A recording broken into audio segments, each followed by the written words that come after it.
In this tutorial, I'm going to show you how to stop users from using command prompt on Windows 11 computer.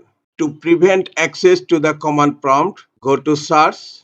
In search, type Gpedit. Click on Edit Group Policy. In Local Group Policy Editor, under User Configuration, expand Administrative Templates, then click on System, scroll down. Here you will find a setting, Prevent Access to the Command Prompt. Right click on it and click on Edit. Not configured is selected. Select Enabled.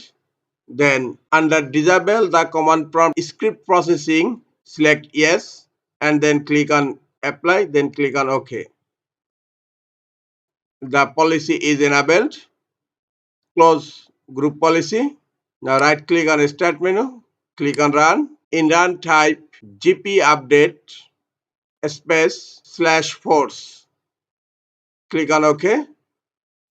Updating the policy, and the group policy is updated successfully. That's it. This is the easiest way to stop user access to the command prompt on Windows 11 computer.